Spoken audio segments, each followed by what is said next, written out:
ब्रह्मांकर पिता किए विष्णुंकर माता शंकरंकर जेजेबापा किए मते बुझेई परिबे? एहा जानिबा पई कृपा करी सुनंतु जगतगुरु तत्वदर्शी संत रामपाल जी महाराज कर मंगल प्रवचन। पर तेबे कौन कहती जे सही विषय रे कबीर जी उदाहरण देइछंती कि गर्भ योगेश्वर गुरु बिना वो लाग गया हर की सेव, भगवान की पूजा करने लगा। कहे कबीर बैकुंठ से वो फेर दिया सुखदेव, राजा जनक गुरु किए फिर कीनी हर की सेव। कहे कबीर बैकुंठ में फिर चले गए सुखदेव। पुण्यात्मा माने परमात्मा स्वयं आसीथिले पाखापाखि 600 वर्ष पूर्वे सन 1398 सतलोकरू चाली करी आसीथिले परमात्मा और लहरताला पोखरी रे पद्म फूल उपरे जंगल रे पद्म फूल उपरे विराजमान करिथिले। संभवतः 1455 ज्येष्ठ पूर्णिमार तिथि रे ଆଉ ସେଠାରୁ ନିରୁଙ୍ଗି ମାନଙ୍କ ଦରଜି ଦମ୍ପତି ତାଙ୍କୁ ଉଠେଇ ନେଇ ଯାଇଥିଲେ। ଧୀରେ ଧୀରେ ପରମାତ୍ମା ବଡ଼ ହେଲେ ତ ଛୋଟ ବେଳରୁ ହିଁ ନିଜର ତତ୍ତ୍ୱଜ୍ଞାନର ପ୍ରଚାର ଆରମ୍ଭ କରିଦେଇଥିଲେ। ସେହି ସଂସ୍କାରକୁ ପ୍ରଚଳିତ ରଖିବା ପାଇଁ ଯେ ଗୁରୁ ବିନା କିଛି ହେବ ନାହିଁ, ଏମିତି ପରମେଶ୍ୱରଙ୍କୁ ଗୁରୁ କରିବା କିଛି ଆବଶ୍ୟକତା ନଥିଲା କିଛି। से यही संस्कार को दृढ़ करने कि गुरु बिना किसी ही पारिब नहीं, नहले आगामी समय काल दूत यह कहवा आरंभ करदे जे कबीर क्या गुरु करथिले। से परमेश्वर कबीर जी स्वामी रामानंद ब्राह्मण को गुरु करथिले। ये ब्राह्मण माने अन्य जातिर व्यक्ति मान उपदेश दौन घृणा करुले पूरा। परमात्मा जब 5 वर्ष रहे से बेले 2.5 वर्षर बालकर रूप धरी परमेश्वर कबीर जी और जो बंगा घाट रे स्वामी रामानंद जी सकालू सकालू स्नान करने को जाऊले ब्रह्म मुहूर्त समय रे तांको पही घाट बना ही थाए, पक्का पिंडी बना ही थाए। से पिंडी पर जाई सही गले 2.5 वर्षर शिशु रूप धारण करी परमात्मा स्वामी रामानंद जी तल को ओह्लाउले अंधार रे। गरम दिन थिला और से जब परमात्मा 5 वर्षर थिले महर्षि रामानंद ब्राह्मण 104 वर्षर थिले। तांको भितरे 99 वर्ष आयुर अंतर थिला। जिमिति रामानंद तल को ओह्लाइले परमात्मा शिशु रूप तले शोइथिले। तांको मुंडरे जाई कोठौ बाजिला तांकर। सेतबेले पादर जोता काठर ही थाए। रामानंद जी कोठो भगवान को मुंडरे जाई बाजिला। छुआ को परी कांदी बारे लगिले। रामानंद जी शीघ्र नहीं पड़िले, को बालक को आघात करदेले ना कौन। सन्थ माने अति दयालु अटंती। आउ सी जो पूरा नहीं पड़िले तांको गोड़ारे गोटे तुलसीर माला थाए। सेतबेले से सब सूतारे गुंथा ही थाए, जहाको वैष्णव साधु दीक्षित साधु हमारा प्रतीक बोली से समय समस्त मानुथिले। तबे सही माला रामानंद जी बाहरी जाई कबीर परमेश्वर जी गोड़ारे पड़गला अंधार रे। रामानंद जी देखी पारि नाहंती। रामानंद जी मथारे हाथ रखी आ कहले, बेटा राम राम बोली कह। राम को नाम रे सुख थाए, तते कष्ट है ठीक ही जीव। राम को नाम कह तू। आउ लगुच तू रास्ता भूल के आसी जाइचु अंधार भीतर को। बेटा ऊपर पटेरे जाई पिंडी जे बस जाए, सकाले तोर घर को पठेई देवी मु। जार भी हित पचारि बुझी नेबी बास्या। एबे रामानंद जी तांको ऊपर को पठेई देई निजे जाई तले स्नान करने को चली गले। परमात्मा अंतर ध्यान ही गले। रामानंद जी स्नान करी बाहरी आसिले। से तबरको सकाळ हो जाई थाए। सूर्य उठी सारी थांती। देखिले बालक को उठी भी नहीं। भाविले चलीगला बोधे जार भी हिथिबो। कथा सरिला। किछि दिन पर परमात्मा महर्षि रामानंद जी जड़े शिष्य विवेकानंद सह तर्क करी सहित प्रश्न उत्तर आरंभ कले। जे ब्रह्मांकर माता पिता किए ऋषिजी मत टिके कही दियो। ब्रह्मा विष्णु महेशंकर माता पिता किए से कहबो लगे कहीं माता पिता नहांती। परमात्मा कहले मिछ कहूच तमे। उठाओ शिव पुराण भितर रुद्र संगीता अध्याय 5 ରୁ 9 जाए पढ़ी शुणाओ मते। मु शुणी एमती सब शिव पुराण रे लेखा अच्छी कि विष्णु जी पिता का काल रूपी ब्रह्मा और माता दुर्गा अटंती। तापर से कहले जे तू आग मते कह ए ग्रंथ विषय तू जानिलु केमिति कोठु जानिलु आ तिलक केमिति लगेइछु कौन तू काहाको गुरु कर सारिछु कि हाँ आज्ञा मु गुरु कर सारिछु परमात्मा कहले गुरु करिछु कौन जाति तोर आ काहाको गुरु करिछु तू जे जहाको आपण करिसंती गुरु विवेकानंद जी कहले कि मु तो महर्षि पंडित 1008 श्री रामानंद जी ठारू दीक्षा नहीं तांको ही गुरु करिछि तोर जाति कौन परमात्मा किसी कहवा पूर्वर ही जने श्रोता ता भीतर कहले ये तो हूँ गिरु घानकर पुओ तापर से ब्राह्मण सारा विषय बदल देला सब आउ कहला देख भाई केड़े मिछुआ आउ कपटी ये मोर गुरु ब्राह्मण ये घानक दरजीटे छोट जाति बोला आम गुरुदेव तो छोट जाति बोला कथा भी दूरे की करती परदा लगे कथा हमें से ये मिछ कहूँ कि मु रामानंद जी को गुरु बनई बोली कहबार अर्थ यह जब बहुत विवाद हो गला से शिष्य रामानंद जी को जाई कहला कि आमर तो नाक काटिदेला गोटे दरजीर पुओ आपन को गुरु बोली से कहूँ कौन लंबा विषय ये किसी सर्ट करी कहब ई दास परमात्मा को सकालू से धरिक नहीं आसिले 8-10 लोक जाए रामानंद जी सामने ठिया करदेले तापर रामानंद जी सह कथा हेले रामानंद जी पचारे छुआ तमें मत गुरु केबे कल मु तो तुमको शिष्य कर नी तुम मिछ कहूच परमात्मा कहले ना स्वामी जी मु मिछ कहूना गोटे दिन आपण मन थी स्नान करने सकाळू जाइए आपण आठारे मु पिंडी उपर शोई आपण को कोठौ मो मुंडे बाजी आपण कही बेटा राम राम कह आपण मत उपदेश देले मु उपदेश ग्रहण कली तेरे रामानंद जी कहले ना सी तो छोट बालक थिला 2-2.5 वर्षर पिला थिला तू तो बहुत बड़ अच्छु पुण्यात्मा माने 2.5 वर्षर पिला थारे आ 5 वर्षर पिला थारे एज रे शरीर रे डबल डिफरेंस थाए 2 गुण अंतर ही थाए तापर परमात्मा कौन लीला कले कि रामानंद जी कुटीर पाखे कौन सी जने सेवकर खट पड़ी थाए 4 पाई तापर अन्य रूप धारण कले 2.5 वर्षर बालक आउ गोटे रूप 5 वर्षर बालक रूप ठिया हेले सामना खटिया उपर आपण देखुंती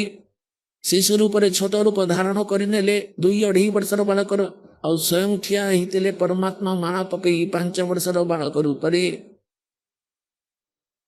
तेबे रामानंद जी तो 5 थर छोट रूप आड़क देखिले आउ 6 थर माने 5 थर देखिले से छोट आड़क आउ 6 थर देखिले से बड़ रूप आड़क एमती बारंबार था सी आखि मोड़ी मोड़ी देखिले कि मते धोखा तो लगुना प्रथम थर देखुची एमती अद्भुत लीला ये कौन है ना परमात्मा भाविले ये वयस्क बुझीपार कथा को मोर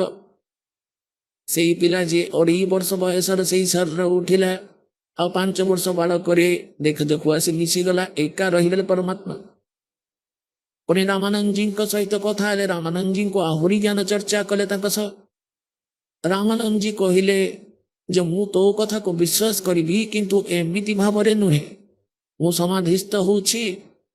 समाधिस्थ ही बहुत गभीर जाए जाऊची मेडिटेशन करी परमात्मा कहले जाओ आपण मेडिटेशन करंतु रामानंद जी ध्यान कले और पहुंच गया। कहते हैं योग युक्त प्राणायाम कर जीता सकल शरीर और त्रिवेणी के घाट पर अटक रहे बलबीर। एबे यही शरीर रे आग को जाई करी आग को त्रिवेणी 3 रास्ता हो जाई थाए कहते त्रिवेणी रास्ता पुण्यात्मा माने जंगल रे जाउच आ 2 रास्ता पड़ जाए तो सेठी विचलित लगे बिना गुरु रे सही त्रिवेणी रे जाई के रामानंद जी विचलित हो जाती आ परमात्मा साथे रे जाउथांती सेही 5 वर्षर बालकर रूप एबे एठारे वार्ता करिबा जेपरि स्वप्न होई थाए जे स्वामी जी होची तुमर शेष लक्ष्य त्रिवेणी यहाँ पर जो लेफ्ट रास्ता अच्छी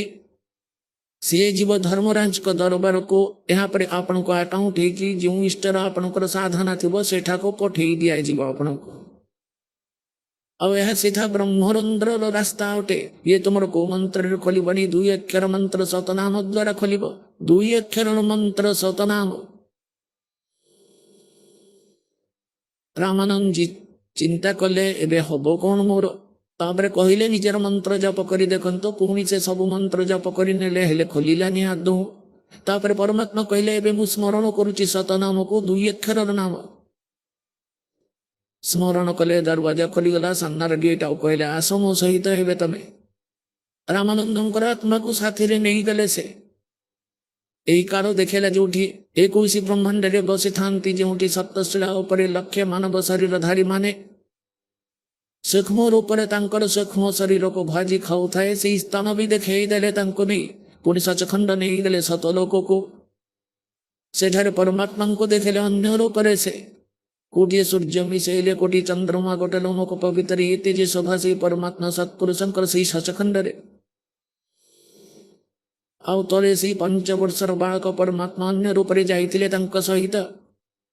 रामानंद जी भाविले भगवान तो ये सामने जी अछंती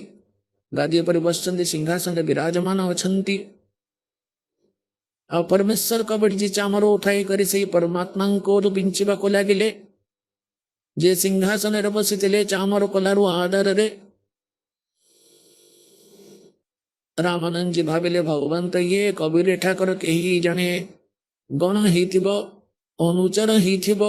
एतिकी बेले कौन हला ना से तेजमय शरीर ठिया ही गला जांक लोमक उपरे कोटि सूर्य मिसेले कोटि चंद्रमा से विपिका पड़िबो एति ज्योतिर्मय मनुष्य रूप निराकार परमात्मा ठिया ही गले से मनुष्य रूप रे छिड़ा ही गले आउ कबीर जी 5 वर्षर बालक सिंहासन उपरे विराजमान ही गले आउ से जो तेजमय शरीर युक्त परमात्मा थे परमेश्वर कबीर जी बालकों उपरे चामर करने को लगिले प्राय रामानंद जी देखुले ये कि लीला सब चली भगवान तो ये आउ ये बालक उपर चामर एतिकिरे तेजमय शरीर जाकर परमेश्वर कबीर भीतर प्रवेश करगला 5 वर्ष बालकों भितर तबे अनंत कोटि ब्रह्मांडर कंट्रोलर रूप में एक परमेश्वर कबीर जी बसते 5 वर्षर बालक रूप में जाई रामानंद जी देखुता चारिआड़ को एपट सेपट अनौता से तापर परमात्मा कहले रामानंद मोही पूर्ण परमात्मा पूर्ण अक्षर ब्रह्म आउ तुम्हें भगवान को निराकार कहूच वेद पढ़ुच गीता को पढ़ुच और पुनश्च पढ़व से वेद को से लेखा अच्छे परमात्मा नर रूपी आउपरे धूलोकर 3य पृष्ठ विराजमान अच्छा से हूँ मु रामानंद जी से देखिले जे समस्त सतरे तो आम पानी बड़ाऊलु पुणी सेठ रामानंद जी को से लेउटाई छाड़िले आत्मा को पुणी से पठेले जेबे फेरिले एकदम झटका लगिला चाहिए चारिआड़ को सामने 5 वर्षर बालक रूप में पुनश्च विराजमान थिले तापर रामानंद जी 104 वर्षर वृद्ध से 5 वर्ष बालकर पाद धरी नहीं दंडवत प्रणाम कले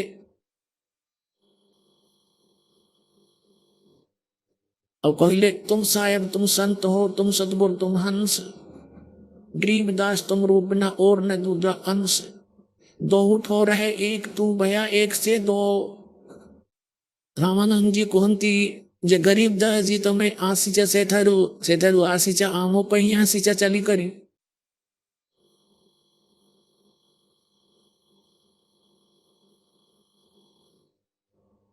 तुम स्वामी में बाल बुद्धि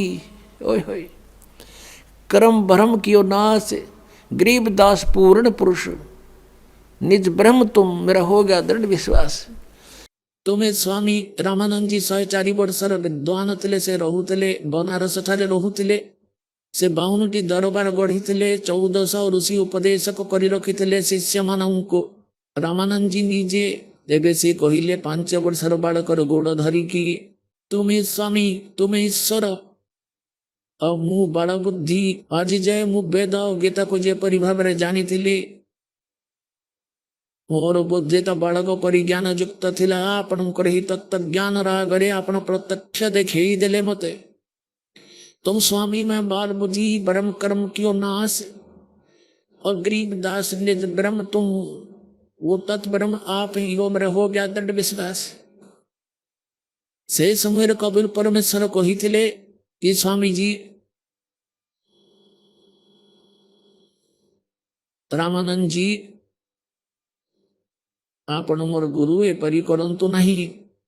मत लज्जित करंतु नहीं तेबे रामानंद जी कहले कि हे भगवान एबे दास आपण को भल कि चिन्हि सारिछि तेबे सब कथा सह परिचित करैले कबीर परमेश्वर के आपण मोर गुरु ହେଇକି ରୁହନ୍ତୁ। ଆପଣ ଶୁଣୁଥିଲେ ଜଗତଗୁରୁ ତତ୍ତ୍ୱଦର୍ଶୀ ସନ୍ଥ ରାମପାଲଜୀ ମହାରାଜଙ୍କର ମଙ୍ଗଳ ପ୍ରବଚନ। ଅଧିକ ଜାଣିବା ପାଇଁ ଆମର ୱେବସାଇଟ୍ www.jagatgururampalji.org ରେ ଲଗ୍ଇନ୍ କରନ୍ତୁ। ସନ୍ଥ ରାମପାଲଜୀ ମହାରାଜଙ୍କର ଶୁଭ ଆଶୀର୍ବାଦରୁ ସାରା ବିଶ୍ୱରେ 500ରୁ ଉର୍ଦ୍ଧ୍ୱ ନାମ ଦୀକ୍ଷା କେନ୍ଦ୍ର ସ୍ଥାପିତ ହୋଇଛି, ଯେଉଁଠାରେ ସନ୍ଥ ରାମପାଲଜୀ ମହାରାଜଙ୍କ ଦ୍ୱାରା ନିଃଶୁଳ୍କ ନାମ ଦୀକ୍ଷା ଦିଆଯାଉଅଛି। ନିଜର ନିକଟବର୍ତ୍ତୀ ନାମ ଦୀକ୍ଷା କେନ୍ଦ୍ରର ଠିକଣା ଜାଣିବା ପାଇଁ